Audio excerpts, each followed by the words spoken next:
I apologize for that interruption, guys. What we had just taken a look at was the fact that a square is both a rectangle and a rhombus. So now what we're going to do is answer a few questions about squares based on the property of squares. So here we go. I want you to explain why this conditional statement is true.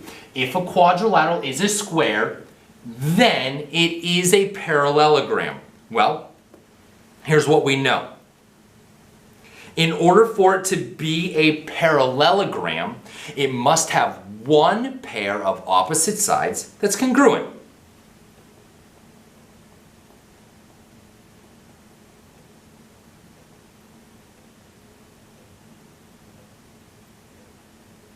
One pair of congruent opposite sides.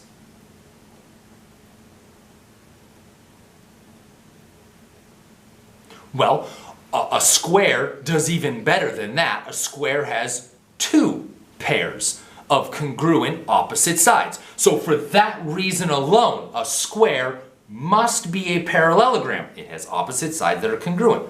But we can do even more than that. All parallelograms have congruent opposite angles. So two pairs of congruent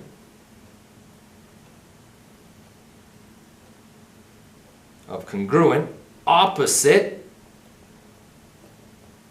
angles. And we know, in fact, a square does have two pairs of opposite angles that are congruent. Why? Well, all four angles are 90 degrees, so opposite angles must be congruent to each other. And for this reason then, a square must be a parallelogram because its opposite angles are congruent. So there's two great reasons right there why every single square must be a parallelogram. It has to be. It meets the criteria for being a parallelogram. Let's keep going. I want you to explain the conditional statement. If a quadrilateral is a square, then that quadrilateral must also be a rectangle. Why is that true? Well, here's what we know about rectangles. We know all rectangles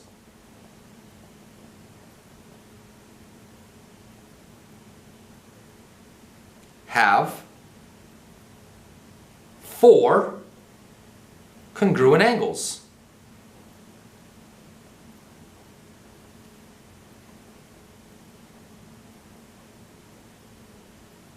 In particular, they're 90 degrees. So all rectangles have four 90-degree angles. And we know all squares have four congruent angles. All four angles are 90 degrees. Therefore, every square must be a rectangle. Why? Because both figures have four angles that are 90 degrees. Let's keep going then, right? This conditional statement, if a quadrilateral is a square, it also must be a rhombus. Why? Well, a rhombus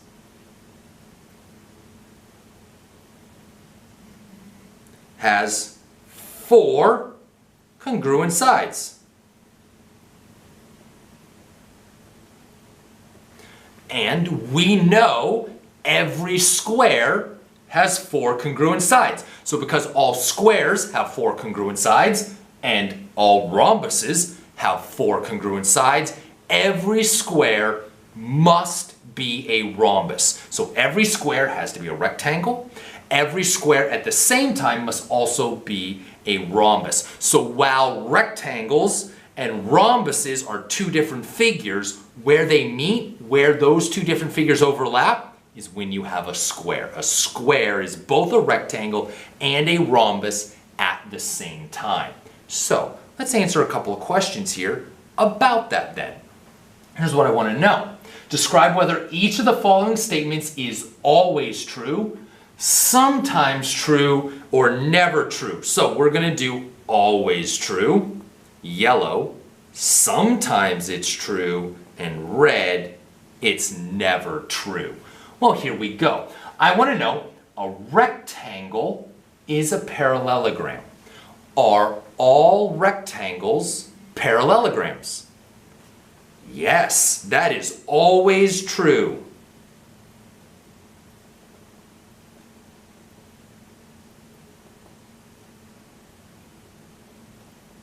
Right? Every rectangle is a parallelogram.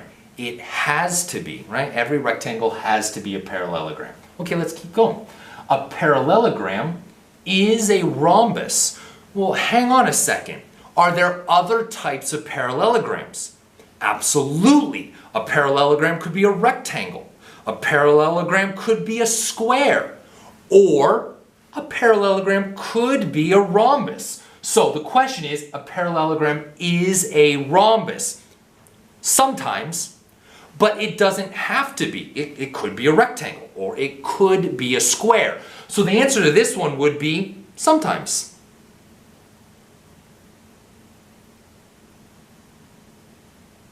It absolutely could be a rhombus, but it doesn't have to be. There's other types of parallelograms that it could be. It could be a rectangle, could be a square. It could be a rhombus.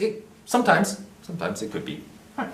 A square is a rhombus. Is a square always going to be a rhombus? Yeah, always.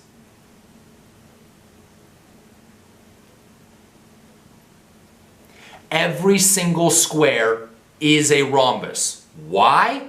Every square has 4 congruent sides. Every rhombus, 4 congruent sides. So every single square is a rhombus. Is every rhombus a square? No.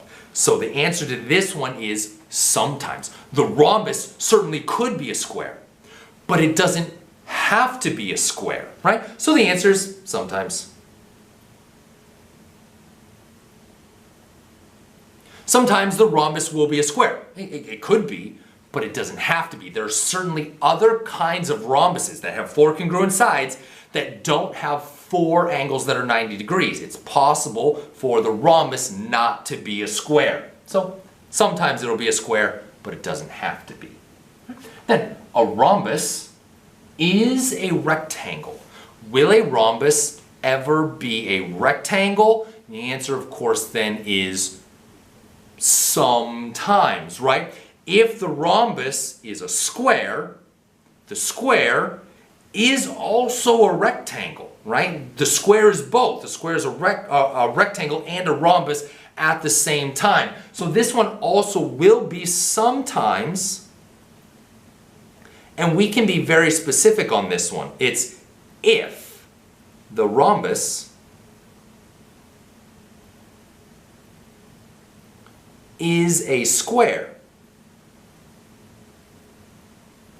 Then yes, if the rhombus is a square, yes, it's also a rectangle. But if the rhombus is not a square, then no, the rhombus is not a rectangle, right? So the answer is sometimes. When is that sometime? It's if the rhombus is a square. Then yes, that rhombus will also be a rectangle, all right? So really the idea is simply this. Do you recognize the similarities and differences between rectangles and rhombuses, and then that overarching theme of parallelograms? Guys, I had a great time going through 3 specific types of parallelograms: rectangles, rhombuses, and squares, their properties, and how we can use those properties to solve problems. Thanks for joining me. I'll see you next time.